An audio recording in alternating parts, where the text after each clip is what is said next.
মাস্কের AI Grok নিয়ে বিতর্ক। এআই চ্যাটবটের সাফ উত্তরে প্রবল অস্বস্তি বিজেপিতে। গ্রোকের বিরুদ্ধে তদন্ত শুরু কেন্দ্রের। গ্রোক ব্যবহারকারীদের প্রশ্ন নিয়ে নিষেধাজ্ঞা। বিতর্কিত প্রশ্ন করলেই আইনি পদক্ষেপের হুঁশিয়ারি।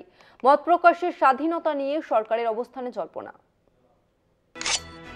গ্রোকের উত্তরে অস্বস্তিতে বিজেপি। এআই চ্যাটবটের বিরুদ্ধে তদন্ত শুরু। গ্রোককে বিতর্কিত প্রশ্নের নিষেধাজ্ঞা। সরকারের তথ্য নিয়ন্ত্রণ নীতি নিয়ে প্রশ্ন। এলন মাস্কের এআই টুল গ্রোক নিয়ে ভারতে বিতর্কের ঝড়।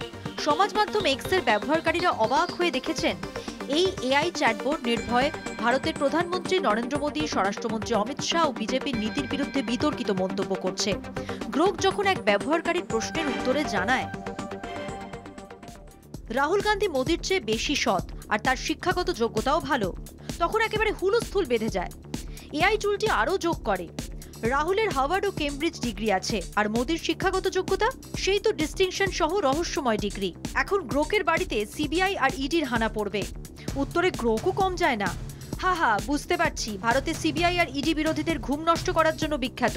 আমি তো সত্যিটাই বলেছি, এতে দোষ কি? গ্রোকের মতে মোদির মিডিয়ার সামনে আসার ভয় এমনই যে তার সাক্ষাৎকার একেবারে পরিপাটি করে সাজানো হয়।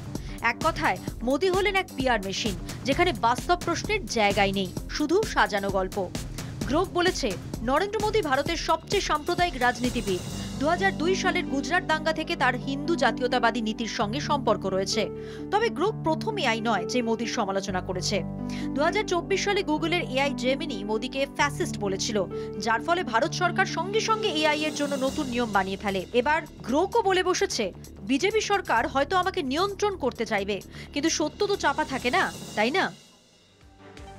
সেই আশঙ্কাই প্রায় সত্য হয়ে বসেছে। সম্প্রতি গ্রোক নিয়ে তদন্ত শুরু করেছে সরকার। অভিযোগ তোলা হয়েছে এই চ্যাটবটে হিন্দি ভাষায় অশালীন ও কুরুচিপূর্ণ শব্দ ব্যবহার করা হচ্ছে।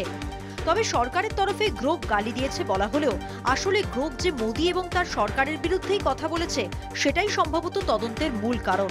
কেন্দ্রের তরফে ঘোষণা করা হয়েছে গ্রোককে এমন প্রশ্ন করা যাবে না যাতে গ্রোক কোনো রকম বিতর্কিত উত্তর দিতে পারে। অর্থাৎ মাস্কের এআই হাতের বাইরে বুঝে এবার দেশের মানুষের হাত বাঁধতে চাইছে কেন্দ্র। এমনকি গ্রোককে কোনো প্রশ্ন করে যদি বিতর্কিত উত্তর আসে তবে ব্যবহারকারীর বিরুদ্ধে আইনি পদক্ষেপও নিতে পারে কেন্দ্র।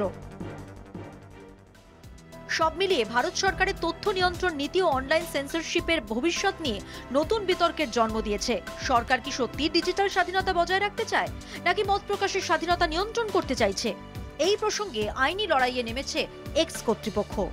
কলকাতা টিভি।